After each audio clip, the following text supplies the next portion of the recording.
Assalamualaikum warahmatullahi wabarakatuh. Saya Islamia dari Prodi Pendidikan Agama Islam di IAIN Samarinda. Di sini saya akan menjelaskan mengenai tugas IAD, IBD dan ISD dengan dosen pengampu Ibu Dwi Nuraini Dahlan MPD.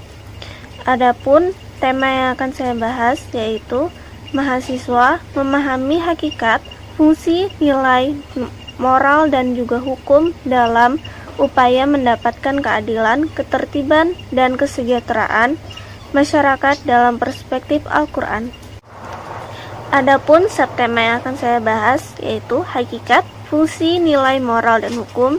Yang kedua, keadilan, ketertiban, dan kesejahteraan. Yang ketiga, perwujudan masyarakat bermoral dan taat hukum. Yang keempat, problematika nilai, moral, dan hukum. Yang pertama, hakikat, fungsi, nilai, moral, dan hukum. Kata hakikat sendiri merupakan kata benda yang berasal dari bahasa Arab, yaitu dari kata al-haq. Dalam bahasa Indonesia menjadi kata pokok yaitu kata hak, yang berarti milik atau kepunyaan, kebenaran atau yang benar-benar ada. Sedangkan secara etimologi, hakikat berarti inti sesuatu, puncak atau sumber dari segala sesuatu. Adapun nilai dapat diartikan sebagai sifat atau kualitas dari sesuatu yang bermanfaat bagi kehidupan manusia, baik lahir maupun batin.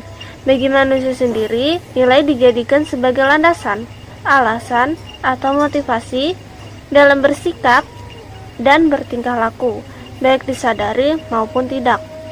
Moral adalah perbuatan atau tingkah laku atau ucapan seseorang dalam berinteraksi dengan manusia.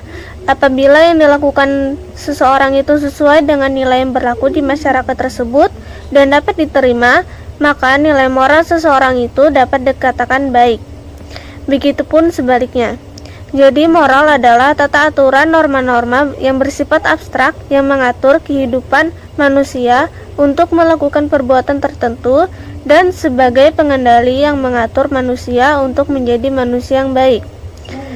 Hukum adalah sistem yang terpenting dalam pelaksanaan atas rangkaian suatu kelembagaan, dari bentuk penyalahgunaan kekuasaan dalam bidang politik, ekonomi, dan masyarakat dalam berbagai cara dan bertindak, sebagai peran utama dalam hubungan antar masyarakat terhadap kriminalisasi dalam hukum pidana.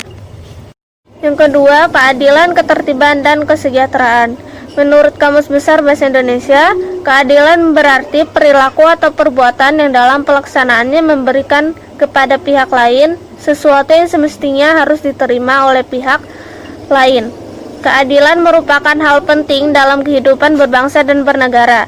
Dalam hal ini, maka tujuan negara Indonesia adalah terpenuhinya keadilan bagi seluruh rakyat Indonesia, sebagaimana yang tertuang dalam pembukaan Undang-Undang Dasar 1945 dan Pancasila. Ketertiban merupakan sebuah perilaku yang mengikuti aturan-aturan yang berlaku. Peranan ketertiban sendiri adalah untuk menjadikan masyarakat taat terhadap aturan yang berlaku, sehingga timbulnya keserasian. Kesejahteraan atau welfare yang mengacu pada situasi berada dalam kondisi makmur. Kesejahteraan dalam situasi umum ini maksudnya adalah sejahtera menunjuk ke keadaan yang baik. Bagaimana kondisi manusia itu yang dimana mereka dalam keadaan makmur dan sehat serta damai. Yang ketiga, perwujudan masyarakat bermoral dan taat hukum. Moral sendiri dalam bahasa Latin yaitu moralitas adalah manusia yang menyebut ke manusia atau orang lainnya dalam tindakan yang memiliki nilai positif. Manusia yang tidak bermoral disebut amoral. Artinya tidak bermoral dan tidak memiliki nilai positif di mata manusia lainnya. Ciri-ciri orang yang bermoral adalah jika seseorang melakukan tindakan sesuai dengan nilai rasa dan budaya yang berlaku di tengah masyarakat tersebut dan dapat diterima dalam lingkungan kehidupan sesuai aturan yang berlaku, maka orang tersebut bisa dikatakan sebagai orang yang bermoral. Lalu bagaimana dengan masyarakat yang taat hukum? Hukum sendiri diciptakan dengan tujuan yang berbeda-beda. Ada yang menyatakan bahwa tujuan hukum adalah keadilan, kegunaan, dan lain-lain. Kesadaran hukum sendiri pada hakikatnya berpangkal pada adanya suatu pengetahuan tentang ketentuan hukum yang mengatur hidup dalam hidup bersama. Dari pengakuan mengenai ketentuan hukum ini akan lahir suatu pengakuan dan penghargaan terhadap ketentuan-ketentuan yang dimaksud, sehingga timbul penghayatan terhadap ketentuan hukum tersebut. Lalu poin yang terakhir yaitu problematika nilai, moral, dan hukum. Yang pertama, problematika pembinaan nilai moral. Adapun beberapa pengaruh nilai dalam kehidupan sehari-hari yaitu yang A, pengaruh kehidupan keluarga dalam pembinaan nilai moral. Yang B, pengaruh teman sebaya terhadap pembinaan nilai moral. Yang C, pengaruh figur otoritas terhadap perkembangan nilai moral individu. Yang D, pengaruh media komunikasi terhadap perkembangan nilai moral.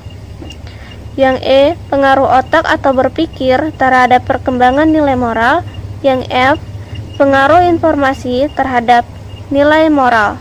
Yang kedua, pelanggaran hukum. Pelanggaran hukum dalam arti sempit seperti pelanggaran terhadap perundang-undangan negara.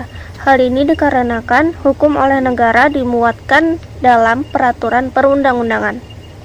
Seperti pada kasus tidak membawa SIM, berarti melanggar peraturan, yaitu Undang-Undang pada nomor 14 tahun 1992 tentang lalu lintas.